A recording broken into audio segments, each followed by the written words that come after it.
c'est joli, c'est très bien, il n'y a rien à dire. Il n'y a rien à dire. C'est une vraie BM. Chers petits observateurs, un essai 4 avis, c'est reparti. Et alors aujourd'hui, c'est reparti, mais on innove. On innove parce que juste avant de prendre le volant chacun à notre tour sous la pluie, eh bien on va donner nos a priori sur la voiture du jour, un X3 plug-in hybride. Voilà, c'est ce que demande le marché. On a évidemment Jean avec nous, Renaud le président, et évidemment Julien qui est là à la manœuvre avec nous. Bon, je le disais, on innove un petit peu pour cette saison de 4 avis. On va donner nos a priori avant de tous prendre le volant. Allez, à Seigneur tout honneur, on va commencer par le président. Quel est ton... Non mais si, c'est drôle justement. Je vais te dire, moi c'est à Jean que je voulais poser une question dès le départ, parce qu'on peut le dire. Sur une patate chaude. Non, mais tu vas voir, on est quand même très influencé par les commentaires, et c'est vrai que les gens disent « Ah, il y a toujours que des SUV, des SUV, des SUV ». Donc en réfléchissant, je me disais « Ah, on va encore se faire allumer parce que SUV ». Jean, toi tu nous as dit « J'ai une super affaire là-dessus », tu nous diras le prix tout ça, mais c'est ça que veut le marché, et c'est une question, ou est-ce que c'est plus que ça ? Non, en fait, effectivement, le marché aujourd'hui recherche des SUV. Les gens sont attachés à la position de conduite haute et aiment bien le look des SUV. Et par contre, le volume, c'est assez pratique. Tu n'as pas de penchette pliée en deux pour mettre les enfants à l'arrière. Enfin, voilà, les gens sont habitués. Clichés, c'est vrai. Non, les gens aiment aujourd'hui les SUV. C'est ce que les gens veulent. Et comme c'est ce que les gens veulent, les loueurs pensent qu'ils vont revendre ces voitures chères. Et c'est ce qui fait qu'on a des offres très performantes en prix. Après, c'est un cercle vicieux ou vertueux selon l'angle d'où tu le vois. Mais comme ces voitures-là sont bien valorisées à la revente, elles sont moins chères en loyer. Et comme elles sont moins chères en loyer, ça pousse les gens à en prendre encore plus. D'accord. En fait, tu me refiles la patate, quoi. C'est à moi. Non, parce que mais moi je l'aime bien, donc je veux. Mais moi aussi, non, mais attends, on va la découvrir. Franchement, moi, en la voyant, c'est tu vois, une vraie BM. Non, mais ça en jette, quoi. La qualité BM, tu la vois, quoi. Je me disais, tu vois, deux trucs à la con. La moquette. Tu vois, je me disais, putain, c'est vrai qu'il y a plein de bagnoles. Tu sais, t'as des moquettes, tu sens que c'est du recyclage qui a été fait 2000 fois pour que ça coûte. Là, je me dis, bien, le petit X, là. Tous les assemblages, je suis pas Monsieur Fénition, je suis pas Cédric Fréhour, mais je me disais, waouh, ils sont quand même, il n'y a pas à dire, il y a un côté voiture de toujours. T'as 3 places, c'est rare ce BM. Ouais. Et moi j'étais vachement impressionné, tu vois, je me suis mis derrière. Bon là, c'est moi qui ai reculé le fauteuil, mais c'est moi qui le dis, tu te rends compte, c'est du bel ouvrage, quoi. C'est un peu à l'ancienne, ce que tu peux critiquer. Moi, je trouve qu'elle fait plus 2010 que 2020, limite. Mais je. Putain, c'est dur, 2017, plus 2015 que 2025. Mais moi, je trouve ça, en termes d'ergonomie, je trouve ça mieux fait qu'un truc avec que des écrans. Pas souvent les voitures, t'as plein de trucs très beaux et t'as quelques détails qui sont vraiment qui cassent tout. Là, chez BM, sur celle-là en tout cas, je trouve que c'est pas le cas. Tout est cohérent et bien construit. Et Cédric, alors fais-le-moi. Après, on va aller la conduire, mais je pensais que t'allais m'en mettre 2 tonnes. Et regarde, même là, ils ont mis X3. Mais j'ai pas besoin de le faire, vous faites le travail. Regarde les joints. Regarde les joints, putain. Ça regarde. Non, mais Jean a résumé la situation. C'est le bon mix entre. Elle n'est pas 2025. Mais pour ceux qui justement seraient, il y en a encore, effrayés par le tout écran absolu, elle a la bonne marche qui te fait franchir ces étapes-là. L'écran justement qui est intégré, tu sais, dans l'ensemble du combiné d'instruments, des compteurs et du compte-tour, c'est super chouette. T'es pas perdu. L'écran au-dessus, il est tactile et tout ça, ça va. Elle est hybride, elle est 4 roues motrices. Elle est 4 roues motrices, hybride, une marque qui va bien, une valeur sûre. Non, elle est familiale sans être trop encombrante. Il y a un petit truc quand même. On va commencer par le truc qui Attends, on pourra demander à Julien aussi. Oui, il y a Julien, bien sûr.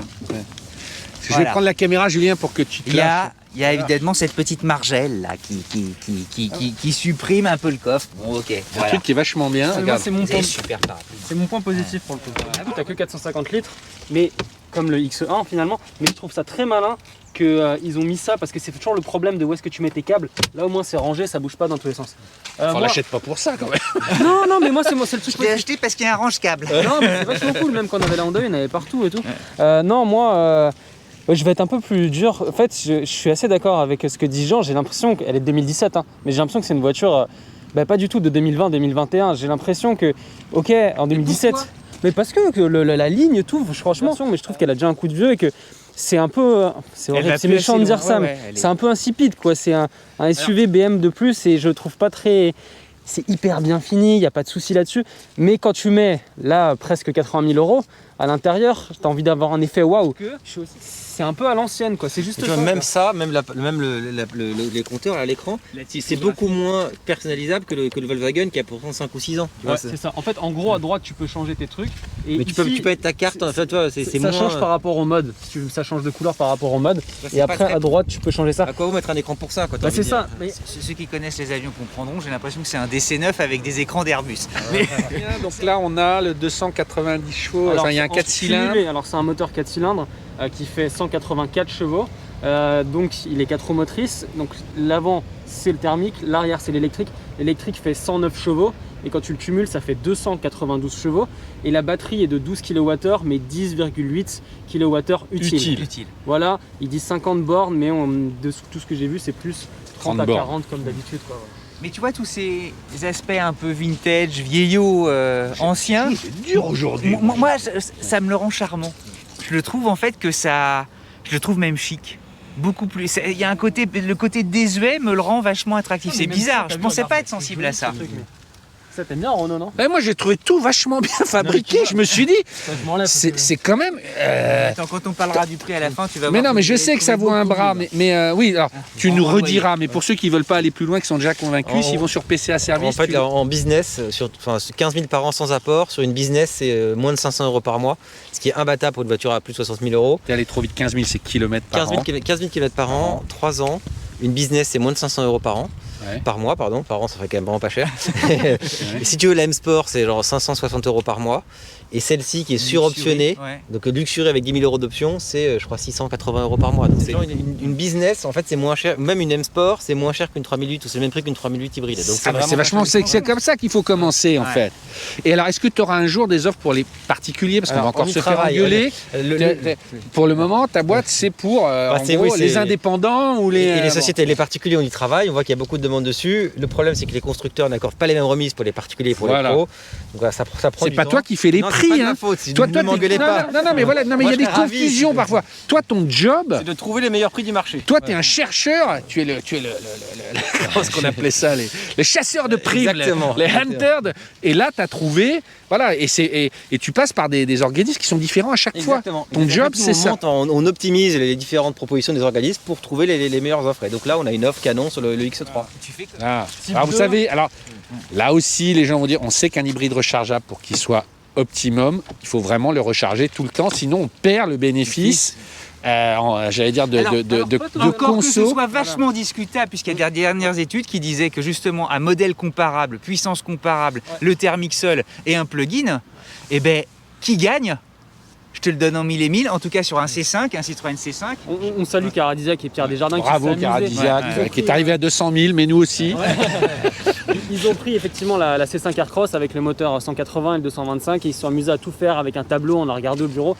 Et en fait, à part quand tu es sur autoroute et que tu forces absolument à recharger ta batterie électrique, l'hybride est toujours, est toujours devant. Parce qu'en fait, ce qu'il faut se rendre compte que si cette voiture n'a plus du tout de batterie électrique, elle fonctionne comme une hybride légère, comme une Elle a Toyota, un fond comme source une Honda, encore, voilà. ouais. Et elle fonctionne en hybride légère, quoi. Donc c'est beaucoup mieux de la recharger parce qu'effectivement on peut arriver à 2-3 litres de conso, mais si on la recharge pas, à voir, hein, mais de ce que j'ai vu, tu tournes à 6-8 litres. Donc, Non, mais mathématiquement, oui, l'écart est pas flagrant en fait. On va tous aller faire un petit tour.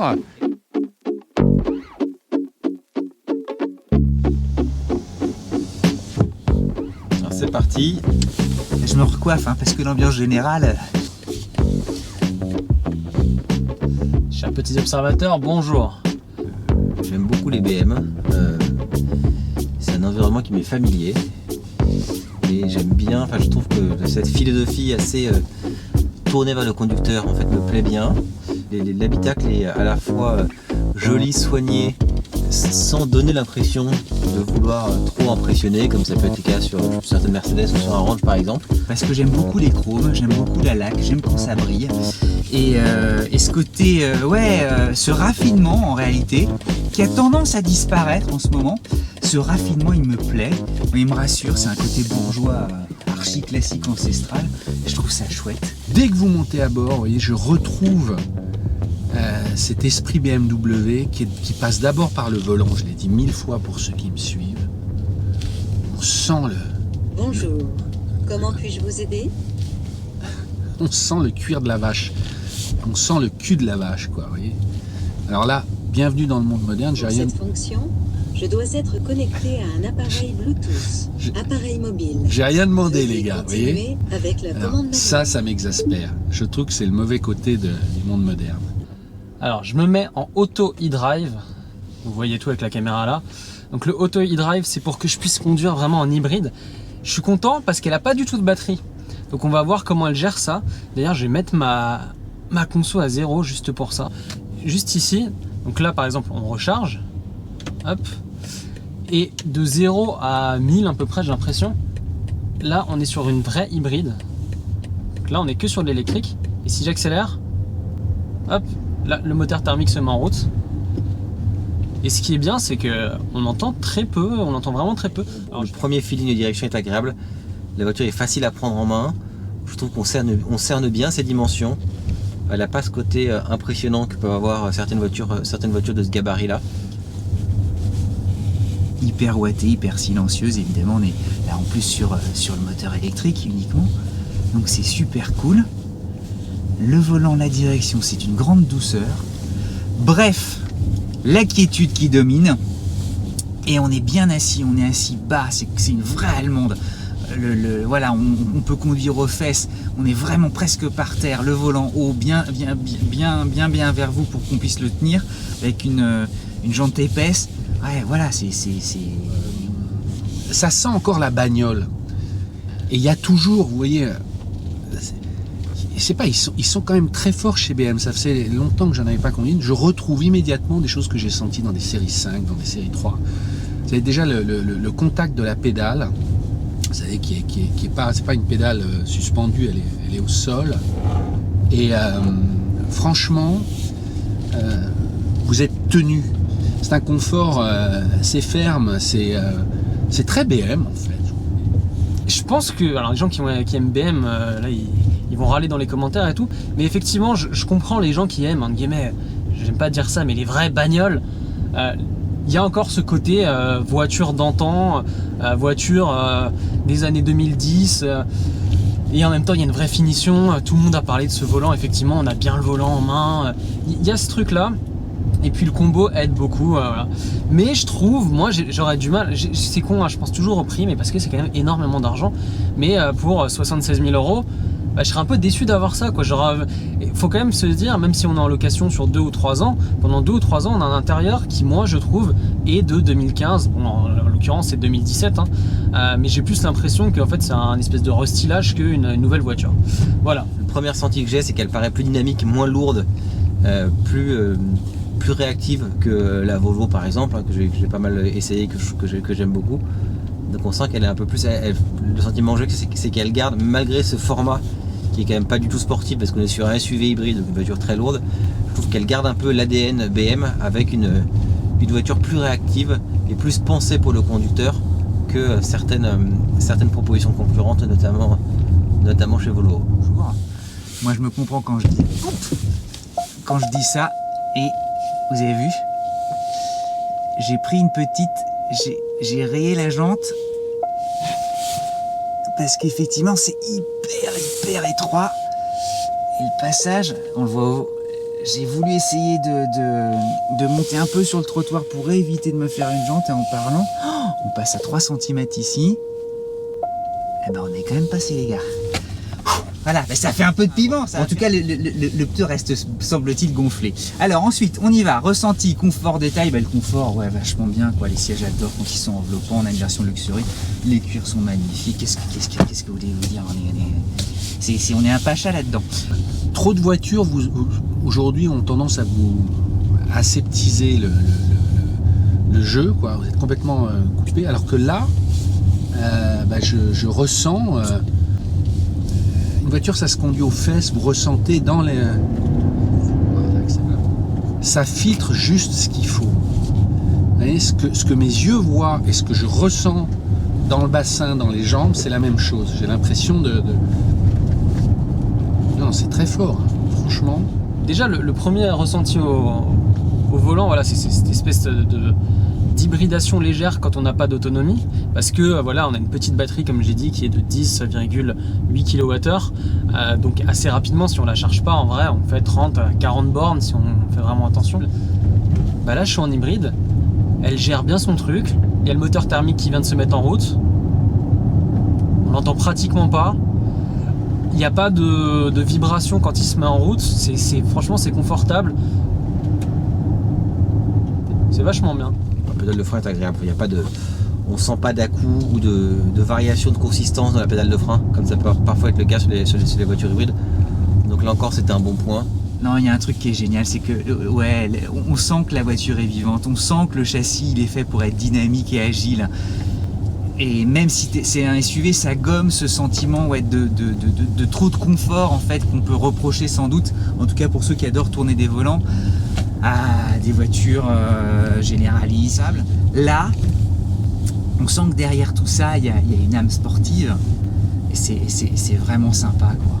C'est une vraie BM hein. Et même à des allures aussi sénatoriales que celle-ci. Vous voyez, vous le savez, j'adore les Volvo, j'adore l'ambiance que Volvo a su créer, voilà, le côté comme à la maison qui est génial. Mais il n'y a pas à dire, ils sont un ton très clairement en dessous en termes de plaisir de conduite et de ressenti de dynamisme. Là, franchement, je suis épaté parce que ça donne envie de s'amuser. Pourtant, la bagnole pèse plus de 2 tonnes, je crois, ça peine le dire.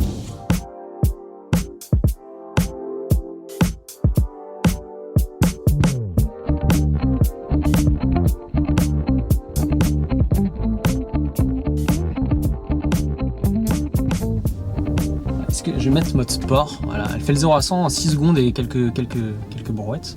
On va voir ce que ça donne parce qu'il y a quand même 292 chevaux. Ah là il y a le moteur thermique qui se met bien en route. Ah ça pousse, c'est bien. On peut quand même s'amuser. C'est ce qui est bien quand même avec toutes ces nouvelles voitures qui sont un petit peu électrifiées, c'est que il n'y a pas le côté écolo conso, il y a aussi le côté on s'amuse à son volant. Le seul petit hic, c'est qu'on aimerait avoir un freinage régénératif avec des palettes et pouvoir le choisir. Une fois qu'on a goûté à ça, c'est vrai que c'est difficile de s'en séparer, ça elle ne l'a pas. Alors ce qui est sympa avec les hybrides, c'est que en fait habituellement sur les thermiques boîte auto, quand on accélère à fond, il y a toujours un petit temps d'attente, le temps que la voiture rétrograde et avance. Là on l'a pas parce qu'en fait on a tout de suite le moteur électrique qui se met en route, enfin qui accélère, enfin qui se met en... dont la puissance intervient quand on appuie fort sur l'accélérateur et donc ça compense finalement ce petit temps de réponse qu'on a souvent sur les voitures boîte auto. Enfin c'est turbo ou pas, parce que c'est pas une question de lag de turbo, c'est une question de temps de rétrogradage de la boîte. Freinage, qu'est-ce que vous voulez ça? La pédale est peut-être, l'attaque est peut-être pas très agressive, la pédale de frein. Je préfère un peu de enfin en tout cas il y a une pédale avec une course de pédale assez longue. Est-ce qu'il y a du mordant ou pas? Ah non, il y a du mordant, non, c'est moi. Donc c'est la course de pédale qui est un peu longue. Ah, et puis ça tourne et tout, voilà, ça virevolte, c'est vachement bien. Ah là, c'est super. Ah, puis le bruit du... Oh, il est chouette. Il est chouette et en même temps, il n'est pas envahissant, il n'est pas surprésent. Il vous hurle pas dans les oreilles, donc... Alors moi, je l'aime bien, vous l'aurez compris. Et alors, ils l'ont tous dit, mais la visée tête haute est super bien intégrée parce qu'elle est très large. Alors, en parlant de largeur, j'ai l'impression que la voiture est très large. C'est les clés qui se baladent, qui font ce bruit. Ça, c'est chiant aussi. Vous voyez, vous ne savez plus où poser les... Honnêtement, c'est fou comme l'électronique arrive à rendre une voiture aussi lourde, agréable à tous les niveaux et assez incisive, confortable à la fois. En fait, tout ça, c'est dû à plusieurs choses. C'est dû au niveau de la direction. Vous avez une direction avec assistance par rapport à votre vitesse. Donc à faible vitesse, elle va être assez souple, histoire de faire des manœuvres et tout. Et là, voilà, j'en vois un petit peu plus. Hop, là, c'est beaucoup plus précis. Il y a ce côté bavaroise où elle est collée au sol. Et s'il y a ça, et si elle est autant collée au sol et on a ce ressenti, c'est aussi au niveau de l'assistance de motricité. C'est-à-dire que les roues peuvent tourner à une vitesse différente, ce qui donne aussi ce super ressenti. Après, la boîte comme d'hab chez BMW, je la trouve vraiment très très bien. Elle se fait vraiment oublier. Les vitesses passent vraiment de manière pratiquement imperceptible. Et quand on veut reprendre la main, eh ben, elle est tout à fait bien. Les temps de passage de vitesse sont tout à fait... Enfin, c'est rapide et sans avoir d'à-coup. Donc là, encore une fois, je trouve que c'est très bien fait. Alors, franchement... On sent que c'est une grande routière, on sent que ça fait partie de ces automobiles qui donnent envie effectivement d'aller tracer la route, de se dire, de se donner des envies de destination, de voyage. Vous voyez que je suis monté derrière tout à l'heure, quand Julien conduisait, on est venu, on ne filmait pas, mais je me disais, mais pour des gens à l'arrière, pour des enfants ou des grands ados, il y a de la place, tout est bien fichu, les rideaux, les machins, enfin... Non, il y a ce petit truc en plus BM qui fait que, waouh, vous dites, super job, quoi. Après, moi j'attends vraiment à voir sur le long terme ce genre de voiture. J'adore l'hybride légère, enfin je suis de plus en plus conquis par ça parce que à l'heure des voitures électriques, de l'E85, du GPL et tout, on va dire c'est sans se prendre trop la tête, c'est ce qui permet d'arriver à 5-6 litres de consommation et en même temps de pouvoir avoir une vignette critère 1, une carte grise gratuite, enfin voilà, pas trop se poser de questions et pas avoir ce problème de la charge. En fait, c'est la solution quand vous la chargez chez vous, là, c'est vraiment top. Après, dans l'autre sens, est-ce qu'une hybride légère, c'est pas mieux? Voilà, à vous de répondre. Après, je dirais aussi que c'est peut-être la dernière BM, pas l'ancienne, enfin avant qu'ils prennent leur virage de design avec des calandres énormes, en fait, qui donnent le sentiment de vouloir faire des voitures qui sont un peu plus, qui veulent plus impressionner. Bon, après, l'avenir dira s'ils ont raison ou pas de faire des énormes calandres. Ce qui est certain, c'est que moi, j'aime pas beaucoup et que je préfère finalement cette présentation-là BM. Mais voilà, là pour moi, c'est le maximum de taille de calandre. Il faut pas aller au-delà parce qu'après, je trouve que ça devient un peu ridicule. Et je trouve cette voiture voilà, très bien équilibrée, franchement. Et j'aurais envie de continuer à la conduire. Vous voyez. Alors bon, là, c'est un petit tour. On a fait 5 km, je suis à 13 litres au 100. Je dis que ça consomme peu et tout. Encore une fois, il faut voir sur des longs trajets. Nous, voilà, c'est un 4 avis sur 5 km. Mais paraît-il qu'en normalisé, avec la batterie vide, on a 6 ou 7 litres, ce qui est une vraie prouesse. Et franchement, je sais qu'il y a plein de gens qui n'aiment pas les voitures électriques, qui n'aiment pas l'hybride, qui n'aiment pas l'électrification. Allez juste essayer une Toyota, une Honda, même groupe PSA qui maintenant des 225 chevaux. Essayez une X3 en hybride. En dehors qu'elle soit plug-in ou pas, l'hybride au quotidien c'est vraiment vachement cool, c'est un peu le meilleur des deux mondes et ça devient de plus en plus abouti. Et puis voilà, on arrive, on va faire notre petite conclusion tous ensemble. Bon, Audiman là, Mr. Pagesi. Je range parce que j'ai mangé mon cookie. Voilà. Bon, Audiman, j'ai une seule question. Oui. Pour la conclusion. Q5 ou X3? C'est dur avec lui. Oui, c'est dur, c'est dur. Il est en difficulté là. Il est en difficulté, il est en PLS là. Il est en PLS. Tu dois répondre. J'adorais vous répondre. Tu dois répondre. Non, X3. Jean, Ouais. X3 ou Tesla? C'est pas le même usage, mais le X3 est très très cohérent, je trouve, et très abouti. D'accord. Comment je peux choper Julien sur un question piège? Tu m'auras pas si tu dis que c'était 200. Ouais, mais tu le prendras pas quoi. Donc. J'ai pas été bavard. Alors, j'ai posé la question. Qu'est-ce qui te le ferait prendre? Qu'est-ce qui me le ferait prendre? Waouh, la bonne question. Moins cher, moins lourd, des écrans partout. Non, mais franchement, rendez-vous sur le iX3. Donc c'est leur Ouais. version comme ça, mais totalement électrique avec 296 chevaux et une batterie de 80 kWh. Et ça sera la même ergonomie intérieure? Ce sera la même dedans. D'accord. Et Il alors, arrive c'est en une- mars, c'est Ouais, ça? je crois, et c'est une propulsion. C'est-à-dire qu'on va refaire un 4 avis avec le même en électroque? Et Maxime Oh, putain, Fontaine, les il gars. a eu le privilège de le conduire et il m'a dit que c'était super chouette. J'avais peur que ce soit. Mais lui, il aime tout ce qui est électrique. lui. Il aime tout ce qui est électrique. Mais en Non, termes mais moi je vous dis, d'autonomie, c'est vrai que quand même un beau bébé. Un beau bébé à conduire, quoi. C'est une bonne bagnole, enfin, c'est Voilà. abouti, c'est vachement Après, bien. dans le genre SUV, lourd et tout, mais franchement, good job, quoi. Moi, j'ai pas d'autres mots. On n'a même pas parlé de la conso. Ouais, si, j'ai fait. Tu veux faire un truc? Mais non, mais si tu l'as dit, ça tourne toujours. J'ai même pas pensé. Mais ça consomme cette connerie ou pas, là? Alors, c'est important. Moi je l'ai mis à 0 sur notre petit trajet là. moi, j'ai fait du 18 litres. J'étais content en blindant bien. Je suis pas descendu en dessous. J'ai pas démarré en électrique. J'ai envoyé. Alors, Moi sur le petit trajet, mais je me suis mis aussi à faire un 0 à 100 et tout. Là j'étais à 13 litres, la batterie est à 0. Mais dans tout ce que j'ai regardé, en gros, même si t'as la batterie vidée, t'es entre 6 et 8 litres en moyenne. Il apprend quand même. non, j'achète. Ouais, surtout à 500 €. Ouais. C'est un service. On va. Ouais, on l'a dit au milieu de la vidéo, mais. pour, les t'achètes pour pas. les Pour entreprises, les entreprises, le ouais, moment, en gros 500 € pour la business sans apport et 550 pour la M-Sport. Donc 15 000 km 15 par 000 an sur par an 3 ans. sans apport et c'est moins cher qu'une 3008. Voilà. En gros, Voilà, c'est et ça. vous allez sur le site et vous appelez. En revanche, les délais sont longs, c'est 4 mois et demi de délai. Donc, Et c'est pas des téléacteurs, Voilà. c'est la famille de gens qui C'est vrai, répondent. Il y a une j'ai grande famille. Beaucoup d'enfants. Non, non, mais c'est tes collaborateurs, Ouais, ouais. tu les connais tous. Hein, et quand ça met du temps à répondre, c'est parce qu'ils sont au volant. Voilà. Ils pilotent, ils conduisent pas, ils pilotent. Qui mange ou qui déjeune comme nous, on vient de finir nos cookies. Voilà, allez, à bientôt.